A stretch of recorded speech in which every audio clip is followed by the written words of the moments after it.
Believe it, it is the first day of 2024, January 1st. What? I'm telling you, we have declared more in 24. More, Lord, more, Lord. What is coming in 2024? Wars. More open doors. So many things. Tonight, Sandy and I are going to share our thoughts on what we think is coming this year. You don't want to miss it, and we want to know what you think about it. Let's go. It's time for the Big Picture Live. Oh, yeah, it is the Big Picture Live, and I want to go ahead and welcome in the Queen tonight. Ladies and gentlemen, she is here in the house. Thank you. Woo! And Happy New Year. Happy New Year. Forgive me, I do have a cough drop in my mouth. It's okay. Look, we're just happy to have you on the show. You know, we know you've been battling.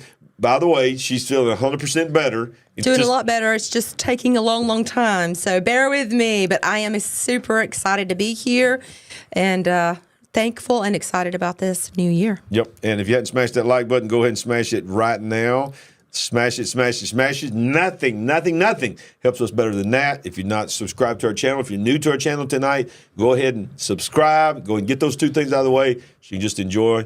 And every time you hear me say that, you can just say, I already done that. You already got it. So we appreciate it. And real quick, and we're going to get right into our predictions. Let me just tell you that this coming week is going to be amazing. Tonight's the first night of 2024. And Wednesday night, this coming Wednesday night, I got a very special Wednesday night Bible study I'm doing called More in 24. And I'm telling you, it is going to be awesome. But so that's 7 o'clock Wednesday night. And then here's the big one. Thursday night, Pastor Paul Begley, Thursday, January 4th, what's coming in 2024. Oh, my goodness. And there's nobody better. Set your clocks. I mean, set your clocks because you don't want to miss that. I mean, think about this. It's the first Thursday, and those that follow Paul know that that's when he has Mike from around the world. So it's the first of the year. You're going to get us. He's going to be right here with us telling us what he's expecting in this year, and then he's going to go right in there with Mike from around the world. So basically what you're saying is it's a doubleheader. It's a doubleheader, y'all. I mean, it is a doubleheader. Bring it on. Bring it on. Woo!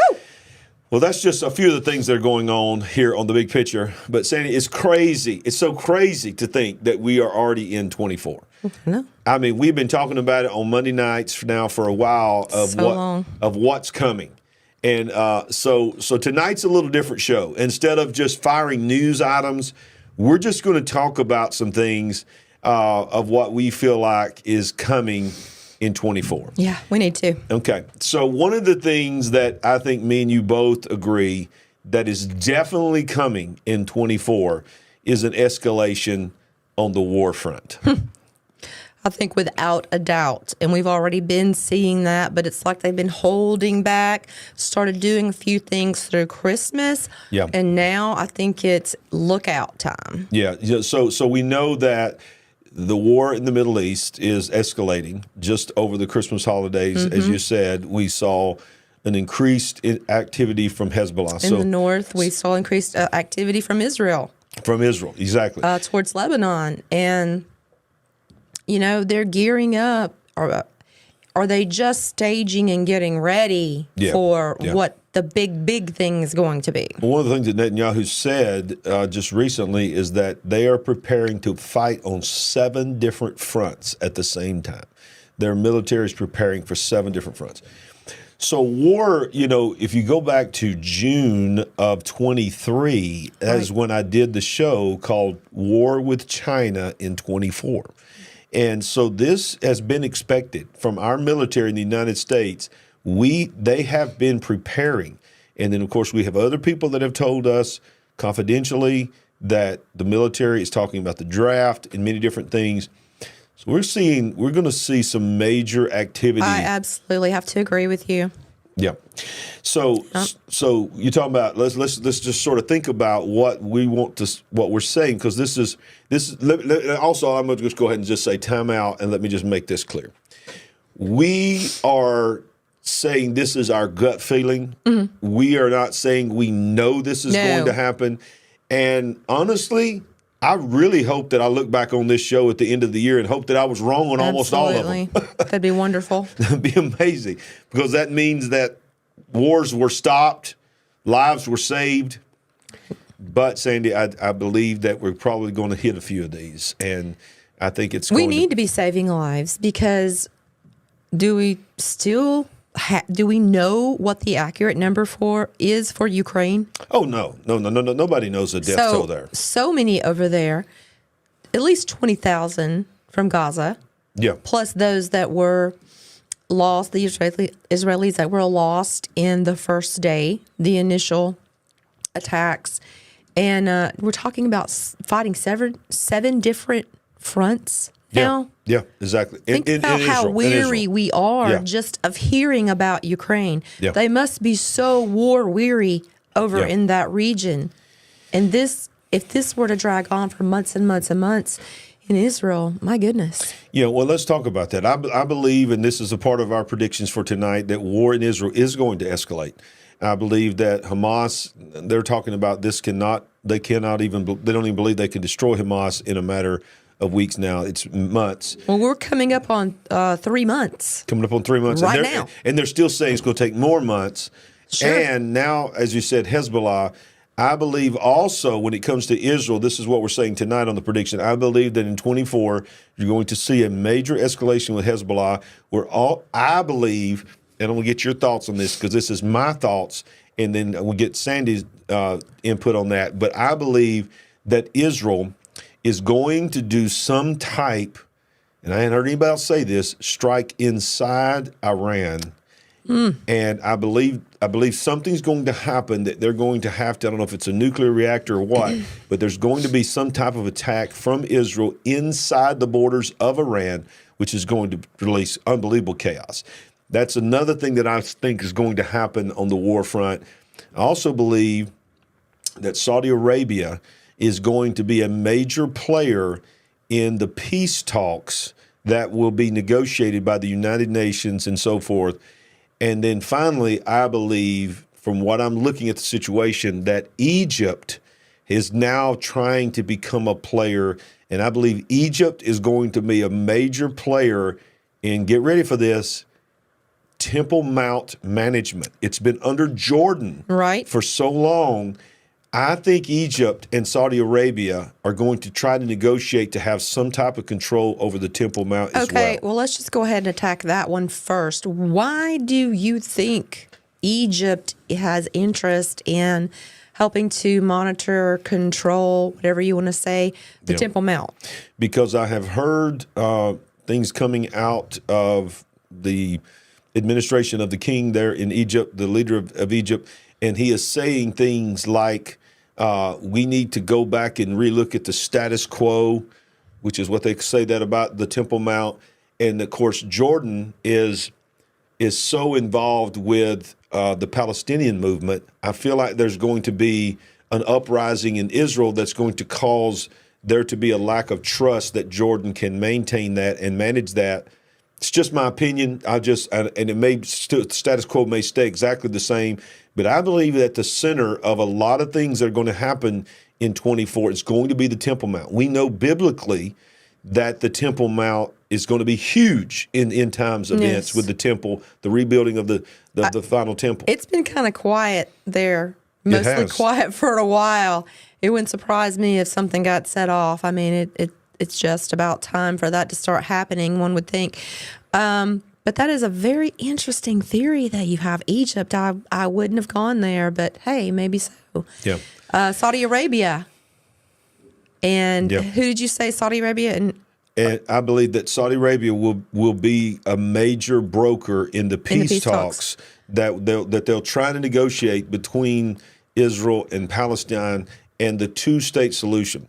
Another reason I say Egypt, too, is that Egypt has been very involved in just, they were sort of an ally. They've been considered an ally of Israel. They've had relations with Israel, but now because... You haven't heard a lot from them. No. Until they didn't want the Gazan, they said they're not coming. The Palestinians from southern Gaza into their country. Of course, nobody wanted to take them, but Yeah, so this whole stepping up of Egypt is very interesting to me. But let's go back to these peace talks. Yeah. I believe in your interview with Stan Deo, you guys really dove in deep on the conversation with Jared Kushner. Yeah. And MSB or MBS. MBS, yes. Mohammed bin Salman Yeah. from Saudi Arabia. Yeah. And I had not realized, I knew that Jared Kushner had been in the Middle East quite a bit, but I did not realize that he was so closely linked with Mohammed bin Salman and had been in many talks with him already. Currently. Right now. Yes. I mean, he is literally right now, Jared Kushner, even though he has no ties to the White House, whether Trump ever gets back in office or not, he is a voice. Exactly. But here's my question. Listen, where's his power? Okay, he has ties to the Middle East because of his ancestry, because of his Hebrew heritage. Yeah. But certainly anything that was already established was strengthened and expanded during the Trump presidency, because he went there on official business so many times. He may have his own personal business dealings. I don't know. He's a billionaire by his own right. But, this is a very specific thing to be so closely linked with Mohammed bin Salman. Yeah, and that's why I say that, there is major movement with Saudi Arabia. And I feel like Saudi Arabia, this is the final thing I want to say about Egypt, is that Egypt inserted themselves into the two-state solution thing, and that's when they were saying that there's really needs to be almost like a three-part. In other words, the proposal is going to be Israel, Palestine, two-state, and the Temple Mount being almost like its own entity, its own country, sort of like the Vatican has its own embassy and all of that. What do they call those? Nation states, or what is that term? I'm not sure, but I do know that Egypt is involved in that. They were one of the ones that was pushing that. So maybe wrong on Egypt, but I just feel like that when you look at Saudi Arabia, you look at Egypt, which is so closely tied to where Gaza is. Right, and there was one more point. What was the first thing that you brought up? Well, that the war would escalate, number one, that with Hamas and Hezbollah, and that Israel would strike inside of Iran. Okay. Oh, my goodness. I really believe that's going to happen. Oh, wow. Okay. Yeah. So if that were to happen, I cannot even imagine. It's World War III, because it would bring Russia in immediately. Russia would come to the defense, and it would cause America to have to make a decision. And then that brings me to my last part is I'm predicting, like I said, I hope I go back and I'm wrong on all these, is that I believe that America is going, even though this administration is not a supporter of Israel, and they are a supporter of the two-state, and they want all this to stop, I believe that we are being attacked so much from Iran and Syria and different places. I mean, literally hundreds of drones, missiles, and all that per week now is attacking our troops. I believe we're going to be drawn in to this war. And in my opinion, the first strike that's going to come from the first insertion is not going to be on the ground in Israel, but I believe it's going to involve Syria. I believe that something is going to happen in Syria that is going to cause America to have to get involved in this Middle East war. Is this going to be when Damascus becomes a ruinous heap? It's very possible. Look out. Yeah. So, any other comments on Israel? Do you want to move on to the next prediction? Oh, my goodness. I mean, what else can you say? It's a powder keg. It's a powder keg. No doubt about it. It's a powder keg. All right. So like I said earlier tonight, if you hadn't already smashed that like button, do it now. Do it now. This is the first day. Come on. Give us a New Year's present. Yeah. This is the first day of the year. Work with us here. And by the way, if you don't follow us on Rumble, please go over to Rumble, rumble.com/Larry Ragland. Our Rumble family is growing. We're getting multiple views every week there and so many comments. Thank you to everybody that's watching on Rumble. We appreciate you so, so much because... Y'all do that while I drink this wide awake coffee. Yeah, give me a little drink of that too. So good. I mean, is it okay for me to drink after you? I don't know. I really wouldn't advise it, to be honest with you. I did give me some sugar earlier, so I guess it's about the same thing. All right. So let's get back into this. So now we transition to the war that you were talking about earlier, Ukraine. So I've really been praying about this and thinking about this and studying this, asking a few people, a few people that I trust that has, people on the ground there. And I keep going back to that lady that contacted me and that had just took almost like a vacation through Ukraine. And it was so weird and so Twilight Zone-ish that it was like I questioned it. Is this real? Because this lady drove right through Ukraine, taking videos, selfies, and all this in the cities, city after city after city, and it was no damage. Now, I know there's damage there. I've seen the damage. I've seen cities that were completely level. There's some damage, and certainly there are people that have died. We don't know how many. But it don't look anything like a war that you would imagine it would look in a war with Russia. One of the most powerful forces in the world. You would think that Russia would just level it all, finish the thing quickly, and move on. Exactly. But there's so much more going on in Ukraine that any of us have ever been told and that any of us ever has known. So it is my opinion, this is the Ukraine war, Russia war prediction section of tonight on our January 1st prediction show. I believe, in my opinion, the Ukrainian war is basically over. But it does seem like the war that's lost its way or something. It does. It does. Zelensky had to come over and beg, please don't forget us. Please don't forget us. I know you're concentrating on Israel, but we still need money. We still need money. Please, please, Again, please, please. in his sweatshirt. Would someone please loan him a button down and a tie? Please. It's ridiculous. Come on, where's the respect? I could not believe it. Okay, he's already been here once in the White House with our president. Walking down the carpet in his sweatshirt. This time he was standing with 5 or 6 other men in full suits. Yeah. And he's there. In his sweatshirt. In his green sweatshirt. And he addressed the joint session of Congress in that sweatshirt. Okay. The sweatshirt is not that big a deal. Okay. Ultimately, we're talking about lives being lost. Yes. But basically the Ukrainian war is over. What I mean by that is Russia is not going to lose this war. Okay. Now, will Russia, quote unquote, win the war and get all the things that they thought they wanted to get? I don't know, but they're not going to lose this war. But so that being said, Ukraine war is basically over. I also predict that it will drag on and a lot longer than people thought. Do you think that we will send another large sum of money? I think we're not nowhere near as large. You think it's going to trickle down to nothing? I certainly hope so. I honestly believe, Sandy, and I think you know what I mean when I say this, that we're just hearing about the money that's public. Sure. There is so much money in our government that is off the books that if they really wanted to fund a war and not even tell us that they're funding the war, they could. So I believe that if they really want to send money there, they can. But one of the main reasons they're sending all this over there is because there is a lot of corruption. There is a lot of money laundering that is happening. That is becoming more and more obvious. But I believe the Ukrainian war will drag on.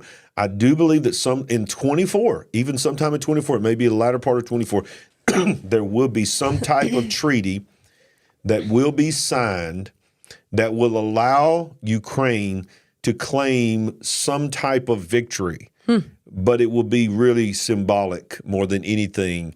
Okay. And it will just sort of give them something to say, we're still a country, but I think Russia will maintain, and quite frankly, it will be almost like a sort of like Puerto Rico and what are some of the other territories that we have. It will become sort of like a territory.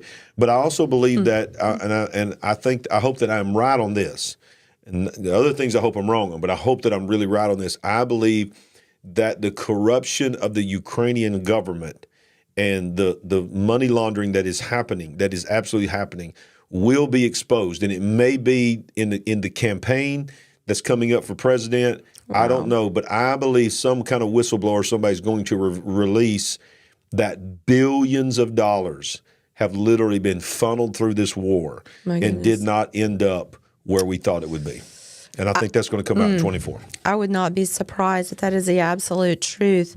But I don't know. I do have a little bit of a problem with your thinking and your theory on Putin being tolerant to allow any part of this governmental structure, and especially Zelensky, to continue on to the future. I don't think they're definitely getting rid of him. No, I don't think he would accept Zelensky. Okay. But Putin has said publicly that he is willing to let there be some type of autonomous government. But he has also said Ukraine will never be a part of NATO and that they will never, ever be a completely sovereign country because he considers them to be a part of Russia.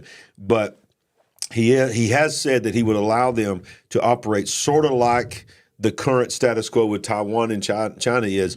But I do not think he would allow Zelensky to stay in power. I really don't. Okay, I definitely see that. I'm curious to see how lenient he might be with them. But anyway, we'll see. We're a ways off from that. I don't know when that's going to be a reality, but we do all want this war to end, so I hope it does end soon. We got one more thing we want to say about war, and then I want everybody to make sure that you don't check out on us, because we're going to do a deep dive into Davos and World Economic Forum, Agenda 2030, and all that on this show too. Some predictions of what's going to come out of Davos, which is just happening just in a matter of days. But on the China war, I think it don't take a prophet to figure this out, that and not even a whole lot of intelligence. I mean, it's just there. China is going to take advantage of the chaos of our elections and all that's going on, and the chaos that's going to happen in our country. They're not even waiting for the election. Right. They're staking their claim all over the globe. Yeah, exactly. They really are. They really are. And they're moving in further on Taiwan, and they're getting rid of people in their government, and they're sending multiple men through our southern border. And they're sending multiple millions. While we're on this, let's just park here for just a minute. Just camp here for a minute. I was really thinking about this today. We've already probably seen, at the very least, 8 million people come into our country, and on the news and on the articles that you see on the internet, you see these long, basically trains, lines, caravans of people coming into the country. How can anyone sit and think that this is sustainable? Absolutely. This cannot go on and on and on without some probably serious problems at some point in the future. There's probably enough immigrants here now and lack of resources already in our country that this could already probably be a serious problem. Let's just say the government decided to not continue providing service to their phones or reloading their cards or making sure that they have housing or medical attention or whatever.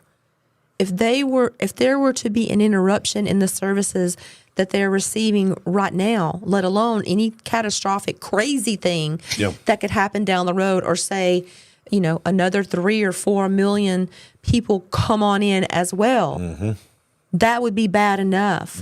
But as we continue to take more immigrants in, we don't know who they are or where they are. In some instances, I know these phones are being used to track them. I was just thinking today, my goodness, what are we looking at? We're bringing people that we may not be able to take care of, and it's just going to be a desperate situation. Okay, yes. But on the flip side of that, first of all, it's not our responsibility ultimately to take care of them. I know we have to. But here's the thing you got to realize. When you look at those caravans, the overwhelming supermajority of those men are coming from countries that hate America. Yes. They hate America. They are sworn enemies of America, but yet they're coming into our border. So we're funding them. We're spending more money on the immigrants than we are on our own veterans and our own homeless. Yes. And they are getting ready, many of them, to be activated. I believe one of the predictions tonight. We've tossed that word around here a couple of times. Let's go there. To you and me, this seems like a logical explanation as to what may happen in the future. And, we throw that word around, I don't want to say carelessly, But what does that really mean? Listen, I believe, and I'm predicting, and there again, this is another one I hope I'm wrong, but I believe with many of those that we're talking about are being sent here to be activated, and I do believe that we're going to see in 2024, unfortunately, we're going to see some terrorist attacks here on our soil that are similar. I hope to God they're not on that same level, but similar to what happened on October 7th in Israel. They are brutal. I mean, some of these protesters that are protesting, pro-Palestinian protesters, are not about Palestine. They are against America. We are the great Satan. They are here. We are funding them, and they are being set up, and they're about to be activated. And I'm just telling you right now, you need to keep your eyes open, your head on the swivel, because the reality is this is the year. If there's ever been a year where they would be released to do something like that, it is going to be because of the chaos of all the other stuff that's coming. So let's move on. China will take advantage of the chaos. They will attempt to secure Taiwan somewhere around September or early October. I believe that you will see a demanding for Taiwan to submit to them in September of October. So you feel like they're going to hold back that long and to do it right at that time? Maybe August, but they're going to do it right around the times where there would be a debate, right around the times where it was right on the cusp. You know, you're always looking for an October surprise, all of this. I believe that Xi Jinping is waiting to get that close to the election because they know that there is no way that America, in his mind, there's no way that America is going to do anything about that while this is going on in the election cycle. So, and that, of course, they think that, but China, America has bound itself to defend Taiwan. So we're talking about a global war. People push back on me. I get comments every time I talk about this. This is not World War III. It's not World War III. I get it. Get what you're saying, because World War III is going to be a lot more devastating than anything we've ever seen. But World War III is not just bullets and guns and tanks. It's also cyber. It's also many other things. And all of that has already begun. So yes, as we move forward from that topic, I believe 2024 is the year that World War III goes to the next level. And I believe that America will be involved. I think, most people would not have put up any argument with that statement that you just made. Everything that we've already seen, the way it feels right now, it just seems like everything's going to the next level. Yep. The economy. Yeah. The next outbreak of whatever, war. Yep. On and on. Well, okay, so the second part of tonight is what you're talking about, currency and the economy. I believe, and we predict here on the big picture, that 2024 will be the year where you will see major turbo speed escalation towards CBDC, towards digital currency, where the currency is completely backed by federal authorities. Many concerns are being raised about the digital currency. We raise them all the time. One of the things that people point out is if you want to see what a programmable money looks like in the hands of a government, look at the Canadian trucker protest. When the Canadian truckers were protesting all the things that were going on during the WAN, well, what did the government of Canada do? They just went into their bank accounts, turned them off. They just turned them off, said, you can't have your money. You can't have your money. And they literally told the truck drivers, you cannot have your money. And then they went to the GoFundMe page. They raised millions of dollars for the truckers. And then they kind of just went in there and said, no, they can't have that. And GoFundMe said, no, you can't have it. We're going to give it to another charity. That's coming up on, 3 years ago? Yeah. 4 years ago? And that was before CBDC. So was that 2020 or 2021 when that happened? I think it was 21. It was in the heart of the WAN. But we're predicting here on the big picture that this is going to be the year that CBDC is going to the next level. The BRICS digital currency, the EU digital currency here in America, FedNow is actually active already. And let me just tell you something. Every one of your banks, I don't care if it's a small local bank or a large bank, I don't care what they say, and maybe even the bankers that work in there that you know personally say, we ain't heard nothing about it. I can tell you at the upper levels, and the management of every banking that's a part of this banking industry, they're being told this is where everything is going. Have you not noticed in your local communities branches closing down left and right? It's because they see the writing on the wall. There's not going to be a need for cash. There's not going to be need for people to come in and do their banking anymore. It's all going to be digital.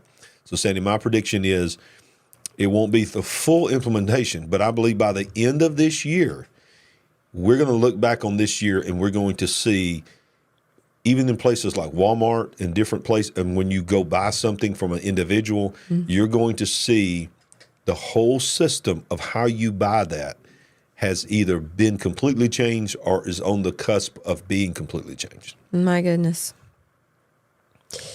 That's going to be some weird stuff. We've talked about it. We've read these articles. We've watched all these videos. But when we actually see the beginning stages of it being rolled out step by step, and we stop, take pause, and we're like, oh, okay, this is what we've been talking about. That's going to be a really harsh reality. Well, you know, one of the things that blew my mind, and this is not that big a deal to a lot of you, but you know the things like Cash App and Venmo and these kind of things. So I have Cash App. So a few people have, sent me something on Cash App for my birthday and things like that. So I had a little bit of money. So I was in Best Buy and I was looking for your Christmas present, which is you're wearing on your wrist right now. I brought her into the digital world, got her little Apple Watch. So I thought to myself, I don't have any money, that's my own, that if I use the card, she's going to know it. But then I realized, I said, wait a minute, I got a little money on the Cash App card. And I don't know if I even told you this yet, but I was surprised. And in Best Buy, I said, hey, do you guys take Cash App card? They said, yeah. And so I literally realized at that point that I didn't need to have cash, and it wasn't even Apple Pay. It was just another app, another digital currency. And you didn't even have to open your wallet. Did you just put your watch right? Is that how you did it? I mean, I just paid for it with the Cash App right there in Best Buy. Wow. And I'm like, okay, so it's already moving towards they prefer you not to have cash. Listen, younger people have been, if you want to use the word trained, programmed from birth. Yeah. To be so comfortable in the digital world. Absolutely. They don't want wallets and purses, and they don't want to have to touch. It's going to make so much sense. That dirty money and carry money, and it's cards. What? I got to pull a card out of my wallet. Yeah. And I don't mean to be mean, but they don't even know how to count money. Some of them don't even know how to count money. You ever went to a register and gave somebody cash and was waiting for cash? You ever had something that was $8.25? And you give them a 20 and a quarter, and they look at it like, what? What do I do with this? I don't understand this, because it's just like we're in a generation that doesn't understand how we were trained to get dollar bills back versus coins back. It's just a crazy world. So yes. I do believe that 2024 is the year of the digital currency, and not just the digital currency, Sandy, the digital ID. Yes. I believe that this is also going to be the year that you're going to see the United States of America start trying to follow the example of the European Union and digitize our passports and other things like that. They're going to at least drop that idea that this is the most secure thing, because the cyber attacks are coming. You don't want them to be able to mimic and fake your passport. So you need to have your biometrics tied to your passport to travel. I believe this is the year globally that they're going to try to take the biometrics, use the fear of cyber attack to try to digitize even our identity. That makes perfect sense, because you hear of more hacks. You hear of more of these ransoms. These corporations are now paying some of these ransoms to release their digital information and unlock systems. And it's just a problem that it's growing and growing and growing. Yep. And come on, this is probably not an organic thing. It's probably being done to push us to the very thing that you are talking about. Yes, absolutely. Absolutely. So this is a year of war. This is the year of more digital currency, more pushing us towards a digital society. This will be the year that all of a sudden there'll be a new, I believe either this year or next year, you'll see. One of the things that I've been feeling in my gut that we're about to see is a new battery that is going to happen for cars that somebody is going to promote as an answer to people like me that say, there's not enough distance on these batteries. These batteries are too expensive. They're a danger to the environment if you recycle them. I believe this is also a part of the digital world of prepare. They're going to be having some kind of revelation telling us we've got a new technology. It's going to answer all your concerns and your problems. We need to go away completely from fossil fuels and go to this battery. I just feel that. You think that just in reference to automobiles? Not just automobiles, but I believe that's one of the ways it's going to be truly promoted. But I believe people are getting ready to release major battery technologies. One of the things that Elon Musk came out this week and said, because people were mocking him about the part of the movie, Leave the World Behind, where all the Teslas were hitting each other, the self-drivers. And by the way, in this interview, it was revealed that he did not know that was in that movie. I was shocked by that. This is the way Elon was. He just sort of laughed it off. And he instead of addressing the fact that somebody had overrode the manual driving system and drove them into each other, he said Teslas will be the best vehicle to have in the apocalypse if they turn off the power grid, because Teslas recharge from the sun on their roof. And he said, you'll still be able to drive our car even if the power grid goes down. So that's what he said. He turned it around. He literally said that this week. He's like, this is the car Elon. You want in the apocalypse. Even though I'm not really a fan. So. No. Yeah. I don't know if I'm not trying to say he's an alien, but he might be an alien. Just kidding. I also believe, Sandy, before we move into the Davos and Agenda 2030 and what we're going to see from that, I believe this is also going to be a year of attempted, and I want everybody to hear me, attempted increased censorship. They're going to try to really, really shut down, because this is an election year. You remember what happened in 2020, and they're going to bring another wah in. It's just everything they can do to try to control this election, to bring fear into people's hearts, to get out and stand in line to vote. But when people like us, I think we're going to really, if we're going to maintain this particular platform, YT, they're going to make us walk a line that's even finer than we walk now. But I also believe that 24 will be the year that people are going to rise up and say, you know what, I'm sick of this. Go ahead. There's going to be, here's my prediction, there's going to be influencers who have millions of followers that are literally going to walk away and go to new technologies that are going to give them freedom and start completely over, because they're not going to listen to this increased censorship. But I believe the government and the elites are going to go into overdrive. And that's what we're going to talk about the World Economic Forum in just a minute, to try to control the narrative. Well, we already have seen people pushing back, and people that you never thought would never wake up or start, thinking differently and listening to different voices. We're already seeing a little bit of that. Of course, it needs to be a lot more. So I would be interested to know what it took, what finally pushed the masses over and made them say, no more. Yeah. Well, I think COVID really backfired to some extent. I think it really opened some people's eyes, because there's a lot of people who are not believers, that are not Republicans, that still have the same liberal ideas, the socialist liberal ideas, but yet they are tired of the censorship.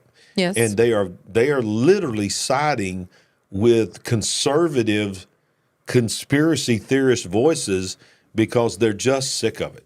Yes. And so one of the things I love about our friend Joseph Z, he said that, the Lord began to show him that there's going to be kingdom creative ideas that are going to happen in 24 and beyond, that new startup companies are going to happen that are going to bypass all of this mess, and there's going to be new delivery methods for the kingdom, because God is not going to allow only the narrative of the beast system to be spoken. That they're going to try to shut us down, especially when we start calling out the Antichrist, the beast system, that kind of stuff, because the devil don't want people knowing the truth. But there's going to be technologies in 24. I believe you're going to start seeing some true startups, and I think you're going to. If Rumble will stand its ground, I believe this could be the year of Rumble. I want to say this too for our Rumble followers. For our YouTube followers, I hope that we're on YouTube till the Lord comes back. Okay, I don't want to leave YouTube. Yeah. It's the biggest platform in the world. It's a way to reach the most people. Exactly. But I do believe this could be, because of the election, if they will stand their ground in 24 and allow people to speak freely and openly about fair elections, I believe this could be the year. I predict that 24 will be the year that Rumble is going to explode. It's very exciting, and I'm sure that excites a lot of creators out there and a lot of you. So let's see what happens. Yep. Well, and if you want to get on the bandwagon, don't miss out. Go to rumble.com/Larry Ragland. Follow us there. Follow us there on Rumble, because that might be where we end up.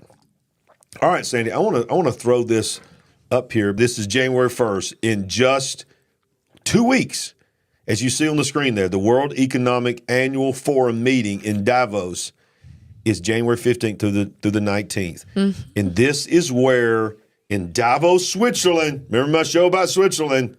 Yep. This is the place where the narrative of the whole world is launched. This is where CNN, Fox News, MSNBC, Associated Press, this is where they all get their marching orders.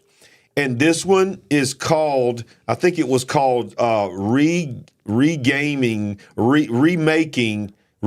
trust is what this theme is called. Regaining trust. And then I'm going to scroll right through here. Yeah, it says the theme, against the backdrop of to instill a measure of collective agency, it's necessary to start restoring trust at 3 fundamental levels: into the future, within societies, and among nations. It's the 54th annual meeting of the World Economic Forum and will convene under the theme, Rebuilding Trust, to provide the crucial space to step back and focus on the fundamental principles driving trust, including transparency, consistency, and accountability. Now, you can go, if this is the World Economic Forum, all you have to do is go to WEF or WEForum, weforum.org, and you can read all of this. And these are the stakeholders. It shows you all the different things there. But what I want to scroll down, see, it talks about artificial intelligence as a driving force for the economy and society, a long-term strategy for climate, nature, and energy. But I want to show you a few of these people that are on the board of trustees. Some of them you will recognize, some of you will not. This guy, Ajay Banga, that is the CEO of MasterCard, the second guy from the left at the top there. I'm beginning to see him everywhere. I'm seeing him in several different global entities. He has spoke at the United Nations several times. And this guy here at the top, looking at the screen top right, Peter Brabeck Lamente, whatever. This dude right here, look at him. He sort of looks like Klaus Schwab. He is the vice chairman of the board of trustees of the World Economic Forum. He has been with the WEF almost from its beginning. There's just something about him. There's just something evil about him. Then you have Larry Fink, chairman of Ding Ding Ding, BlackRock.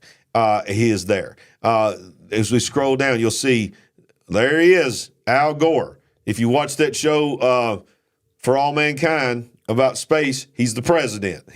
They got an alternate universe, and he's actually the president right now, currently. And that's interesting. Look to the left of Al Gore. Fabiola Giannotti, Director General for Nuclear Research at CERN. Exactly. CERN. CERN is on the World Economic Forum's Board of Trustees. Here is Christine Lagarde, president of the European Central Bank, the designer of the European Union's digital passport, digital currency and digital ID that is being forced on everyone else. And as we get down to the bottom, there is the man himself, Klaus Schwab, next to the CEO of Nestle. And then we see some others that we don't know their names. But I'm telling you. You're trying to say you're concerned about what they're putting in that chocolate? Oh, yeah. Yeah. Remember, Nestle's had some woke candy that came out lately, too. I won't say that. But all right, so let's continue, Sandy, very quickly, and then I want to get your opinions on this. This is an article that is on the World Economic Forum's website for 2023 in review, and 5 must-reads to make sense of the year just gone and get ready for 2024. You'll see the date on there, December 21st, 2023. This was posted for all the people who are coming to Davos to prepare for the agenda. So this is their memo to read? This is basically the memo. Before they arrive. Very top of it is generative AI. From generative AI. Remember, generative AI means general artificial intelligence, which means sentient, which means when it achieves generative AI, that means that they are as smart and no longer need humans that can program themselves. So at the top of the agenda of Davos of 2024 is to talk about how generative AI, to economic uncertainty and the energy transition, 2023 might have been tricky to get your head around. Throughout the year, WEF publishes reports and white papers giving context. Here are 5 of the year's reports to look back on 2023. Here's what they're talking about. Global risk, the top 10 risks. I want you to see what they consider going into 24, the top 10 likely impact severity of the following risks over a 2-year and a 10-year period. Number 2 on the 2 years, I don't know if you can see it on the screen, if it's big enough, but it says natural disasters and extreme weather. Number 4, failure to mitigate climate change. So this is the top 10 things over the next 10 years. Number 1, failure to mitigate climate change, failure to climate change adoption, natural disasters, extreme weather events, biodiversity loss, and ecosystem. Goes on and on and on. It is about the environment. Yeah. It is about AI and the environment. Weather, climate, environment, you can kind of roll all those into one, right? Yeah, it is literally the next shutdown. Throw in natural disasters. Yeah. As a bonus. This is how they're going to shut it down. They're going to shut down businesses again. They're going to try to shut down just like they did through the WAN, but instead of it, for the WAN, they're going to do it because of the emergency of the environment. I'm telling you, here's my prediction for the World Economic Forum Davos. Coming out of it will be voices from all different types of economies and countries and entities saying, if the people in the countries do not accept this agenda of the environment, we as a global entity have to find a way to enforce this on them. How can we achieve the power to override their freedoms, to shut them down, and to force them to stay in their homes? Because if we don't, they're all going to fry and they're all going to die. If I had not already known about the carbon credits and the 17 sustainable goals and the green gospel, I would probably say, oh, come on. Yep. But we've already heard all those things. We've seen them start to be rolled out. And quite frankly, we've seen the craziness and determination of these people. So, yeah, I don't know how or when it happens, but it definitely seems a lot more possible to me than it would have, say, the beginning of last year.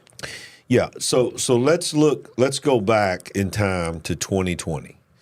This is the actual video that was shown at Davos 2021, I believe. Okay. January of 2021. It might have been 2020. I think it was 2021. 3 years ago is when it was published. So This was to show you what they introduced in 2020, a term that's going to get me flagged. It'll have a little blue box down there at the bottom. You'll see right there. It's even on this video. That will try to use Wikipedia to explain to you what the Great Reset is. I want you to watch this video. It's only about a minute and a half, but this is what was shown by Klaus Schwab to the government, the global entities, and it is what we are living in right now. And I'm telling you, I cannot wait. It's going to give me shivers, but I'm anticipating what kind of videos are going to come out of Davos this year. But this was 3 years ago.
World Economic Forum.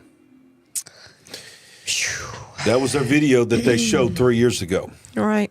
To introduce the term the Great Reset, to coincide with a book that came out by Klaus Schwab called The Great Reset.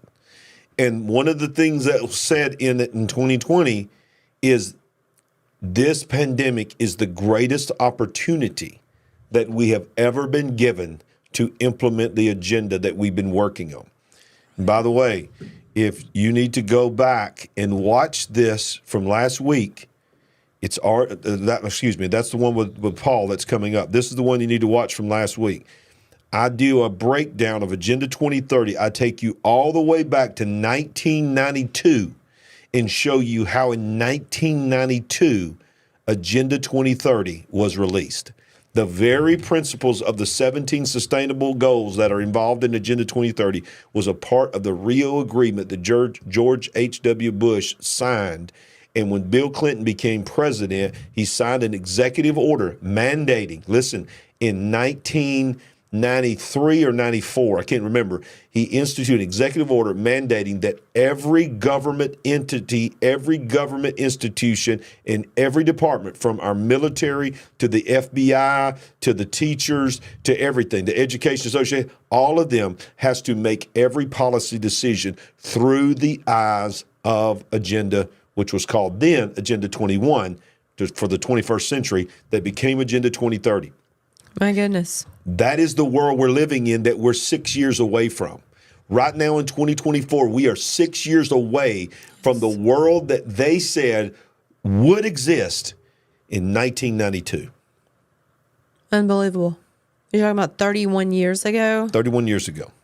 You've got to go back and watch this if you have not seen it, because there are things in this video that you've not seen anybody talking about. Yeah. So, Sandy, I want to show this, and then we're going to comment on this. This is an actual article that was written. Look at the date. November 12th, 2016, published by the World Economic Forum. There it is, right there in front of you. World Economic Forum, published by, in the World Economic Forum. So let's just make note that if you think this is haphazard and this is not well planned in advance, the phrase, you will own nothing and be happy, really started coming into, our reality about 2 years ago, maybe less than that. Right. This is the year 2016. 2016.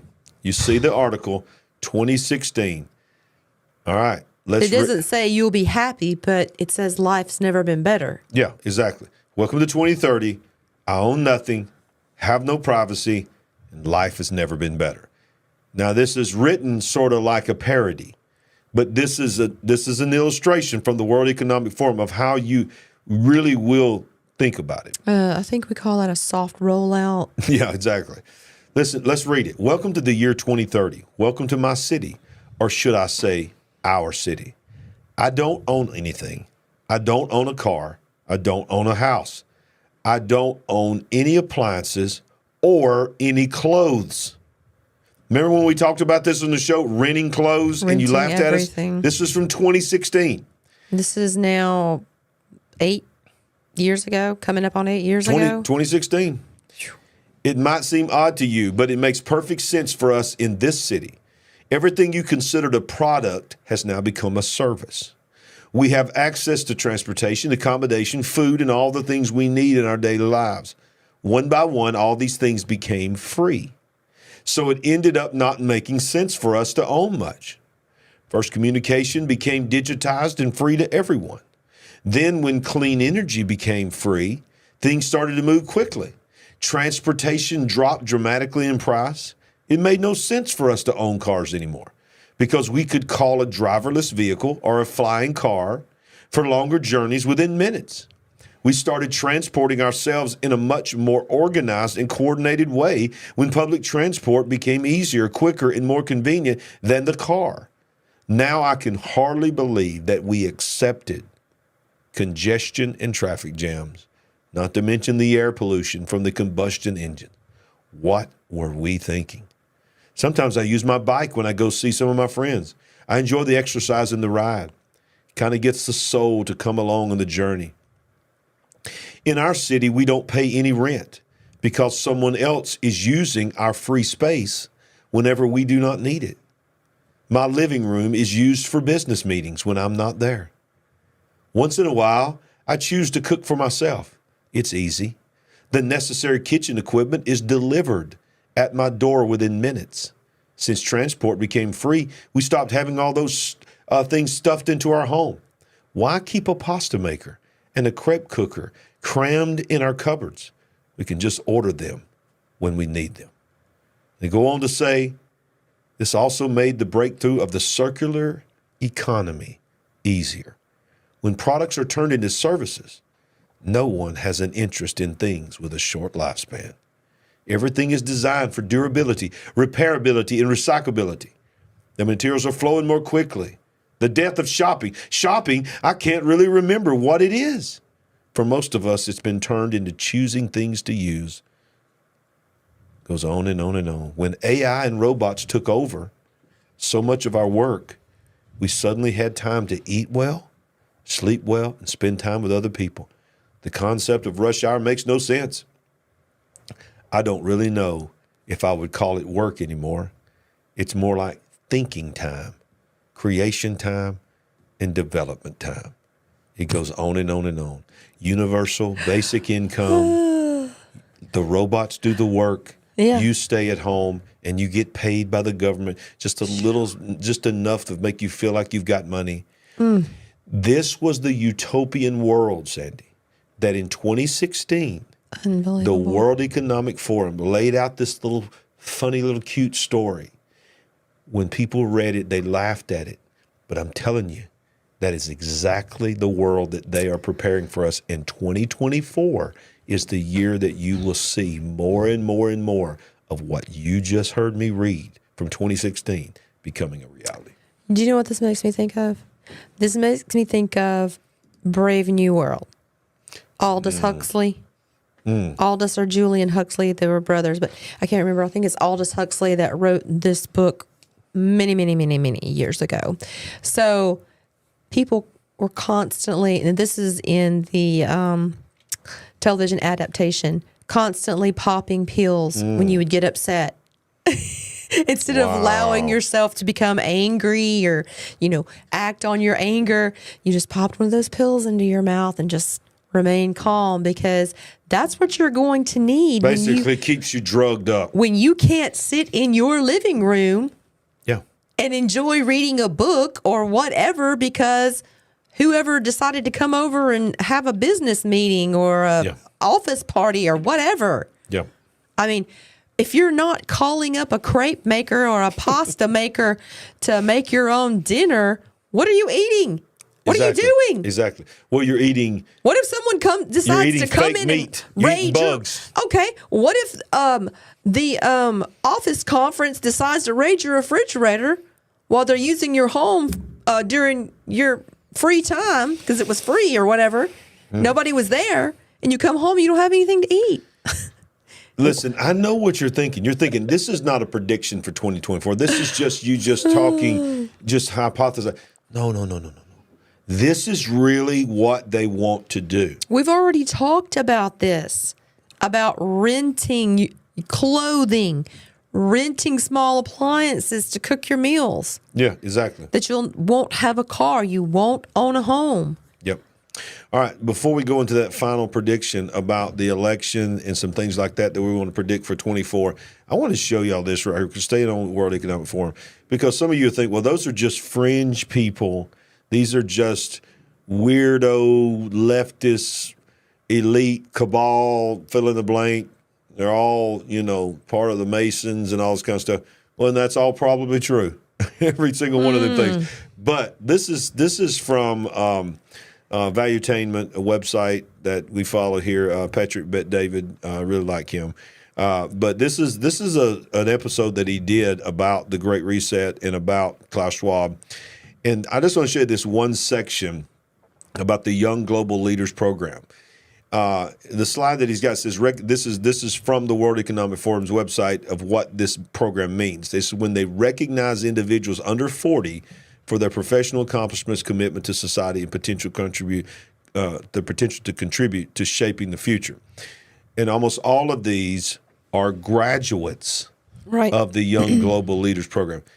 See if you can recognize any of these people on both sides of the aisle and all over. To society and potential to contribute to shaping the future. 1,400 members, alumni of 120 nationalities, includes civic and business innovators, entrepreneurs, technology pioneers, educators, activists, artists, journalists, and many more. This list includes, and I'm going to read some more names for you. Are you ready? Putin's one, Trudeau's another one, Merkel, Macron, Newsom, Yarden, and many others. And by the way, they divided by different industries. Let me read you some other names that you may know. Pete Buttigieg, Chelsea Clinton. I know her husband is a friend, okay, a friendly podcast guest we've had before. Nikki Haley, Adam Kinzinger, Jonathan Soros, son of George Soros, Lawrence Summers, Paul Krugman. In the media space, Fareed Zakaria, Anderson Cooper, Sanjay Gupta, Andrew Ross Sorkin, Thomas Friedman, George Stephanopoulos, Lachlan Murdoch, Maria Bartiromo. Now here's for technology and social media. Bill Gates, Steve Ballmer, Bezos, Sergey Brin and Larry Page, Eric Schmidt, Peter Thiel, Mark Zuckerberg, Sheryl Sandberg. From Great Britain, Tony Blair, Niall Ferguson, Charles Allen. Remember how I told you Tulsi, Musk, and Vivek? All three were nominated, but they said not interested.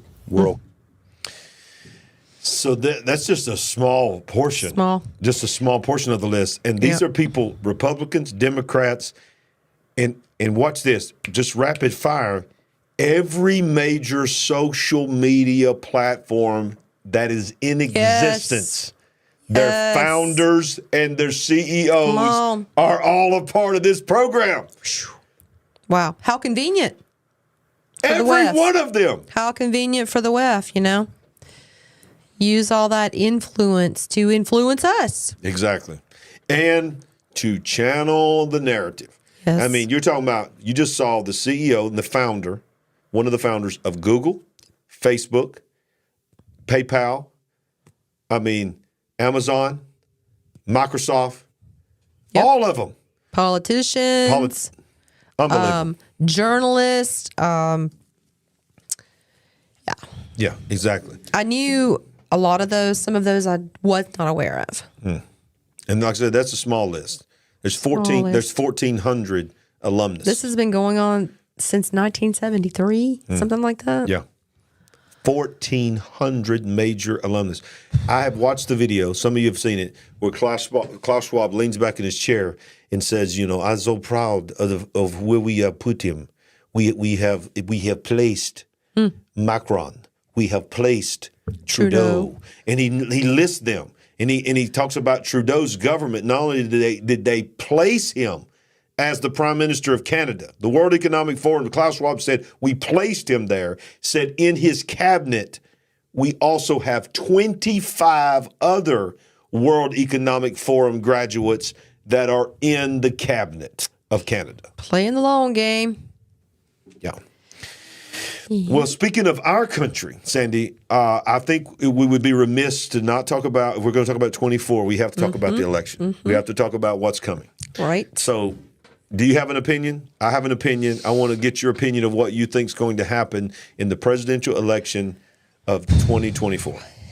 I don't have an exact prediction. It just feels like it's going to be total chaos. I know that you have some very strong feelings about some things. I think it's just going to be over the top, a lot worse than it was in the last two go-arounds. Noisy and messy. Yeah, I do too. All right, so here's my prediction. My prediction is that it is going to be chaos. And I believe, this is not a pro-Trump ad here, okay? But I believe that this is only the beginning of what they're going to try to do to Trump. I believe that, and I don't know what kind of trouble this is going to get me in for saying this, but I believe that not only are they going to try to put him in jail, they want so badly for him to be put in jail or convicted of a crime before the election so that they could somehow use that to disqualify him. This is things that, listen, I don't care if you're Republican or I don't care if you pro-Trump or you hate him with all your guts. You cannot have a country that the sitting administration advises and promotes the prosecution of your rival in an election. That is what happens in banana republics. That is not what happens in a true constitutional democrat republic like the United States. But this is where, I don't know if a lot of people have said this. I believe there will be at least one, if not multiple attempts on the life to eliminate Trump. I believe this will be, this will be a year, there again, I hope I'm wrong, and I'm not talking about Trump here, I'm talking globally. I believe globally you're going to see the return of attempted assassinations of presidents and prime ministers. I believe there is such a push for government overthrow in some of these countries around the world. I believe you're going to see it. It's been a long time since we've seen it. When we were younger, we would see, that was pretty common, some places, other countries of that happening. I believe we're going to see a return to that. And I believe we're going to see an attempt for that to happen. And I want to say something else that's pretty interesting here. Number one, I believe they're going to try to take out Trump. I don't know if he's going to make it to the election or not, but one way or the other. But I think that if he does make it to the ballot, it is my prediction, and this is just simply a prediction, and I may be 100% wrong on this. I believe that if he does make it to the ballot and they do not have a wham-wham that causes people to sit at home and vote by mail, I believe he will win the presidency. That's what I predict. Okay. If he makes it to the ballot, I believe he will win the presidency. I believe Trump will become the president. I also believe that, and it may be after the convention, I believe that something is going to happen, some kind of strange diagnosis for Biden, and he's going to say, thank you for the opportunity. I love my family. I have to spend time with my family. And I'm withdrawing, and it's going to probably stay in there all the way to convention, and there's going to be chaos because it's going to be so close to the election. You may see a Gavin Newsom, Michelle Obama ticket. Right. But here's what I'm hearing people say, I don't know if you heard this. I'm hearing people say that Gavin Newsom and Michelle Obama, especially Obama, has said she doesn't want to run this time, and that you're about to start seeing the return of Hillary Clinton. Oh, my goodness. That they are preparing to put Hillary Clinton against Trump to redeem what they think was stolen from them. Oh, wow. And that's, man. Yeah, so that's my prediction. You talking about a round 2? A round 2. And I haven't heard a peep out of her in ages. Have you? Have you seen or heard anything? The last 2 weeks I have. Okay, so the last 2 weeks you have. Yes. I'm going back in videos and news articles, and I don't remember anything, and I rarely watch the actual news, so I haven't seen anything. That's my prediction. Wow. Yeah. My. But I'm telling you. You're just putting that on out there. I'm just putting it on out there, and I'm going to say, look, these are all just opinions. I mean, don't shoot the messenger here. This is all just opinions. But here's the reality. If he wins it again, you won't talk about chaos. You won't talk about you better pray up, because think about that movie that's coming out in April.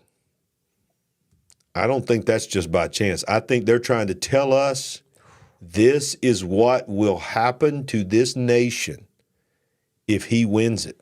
Goodness. You remember that? Go back and watch Monday night show a couple of Monday nights ago when we did the show about, you'll see it on the thumbnail there, about the movie Civil War.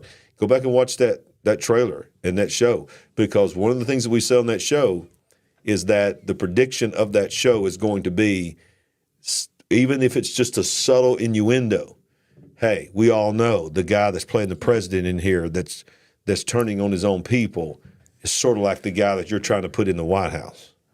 I'm telling you, that's what the chaos is. And I don't know, this might be our last show that we're ever on YouTube. This might be the show that kicks us off. So if it is, follow us on Rumble. We're going to start 24 out controversial. Final thoughts, Sandy, on the January 1st, 2024 prediction show. This has been a lot, but I'm glad you saved this this little nugget for last, because man, that leaves folks with a lot to think about. That's very interesting. Well, let's just remind you that last week, go back and watch this. Last Thursday, I had a show called Agenda 2030. I want you to go back and watch that, and I want you to be looking this coming Wednesday night for a Bible study on more in 24. It's a very powerful revelation that I'm going to be teaching. And then this coming Thursday night, you think tonight was something. Sure. Wait till you get Paul Begley on here, and he starts telling the things. There's no telling what y'all are. He is going to give his predictions for 2024, Sandy. So, yeah, let's just see. Let's see what 24 has for us. But I can tell you this. We're going to be right here as long as we can be here, telling you the truth, not afraid. Are you going to ask me to sit up all night on election night? Yes. Yes. Because it's going to be a long night. Hey, all kidding aside, we need to pray for our country, because that night could be a night that sets this nation on a course that I sort of shudder to even think about, because either way, because both sides are going to claim that it was stolen. I mean, no matter what happens, this country is so divided. If there's the only thing that can bring unity to this country is Jesus Christ. So if you don't know Jesus, you need to ask Jesus to come in your heart. Let his peace that passes all understanding, because you're going to need his peace. You're going to need the peace of God. I'm telling you right now, before we started this live show tonight, we prayed. And when it's over with, we'll pray again, because we have to process all this stuff through our mind. It becomes depressing, and we have to call on Jesus to say, God, you got to give us a peace, because without your peace, we can't do this. And I'm telling you right now, what this world is about to go through in 24 and beyond, you cannot make it without the peace of God. Amen? So true. Amen. Wow. All right, Sandy. Well, we didn't have Uncle Jimmy tonight. It's a different show tonight. But, you know. I got a feeling he'll be back. He'll be back next week with his, what's his cousin's name? Cosmo. Cosmo. Cousin Cosmo will be back as well. And so make sure you watch all these shows. Hit that like button, smash that like button, hit the subscribe button. Help us build the big picture. Yes. Know it's been different tonight. We'll go back to our regular format the next Monday night. But tonight was just it's January 1st. We just had to do something about 24. So I hope you guys have a great new year and that, your team wins tonight or today or earlier today or tonight. Because right now, while we're on here, the playoffs is going on. So many of you are probably going to watch this on the replay. But either way, enjoy your new year. Happy New Year from the Ragland family to yours. And we got to start the year off by saying, we ain't woke, but we are certainly awake. See you next time. Good night. God bless.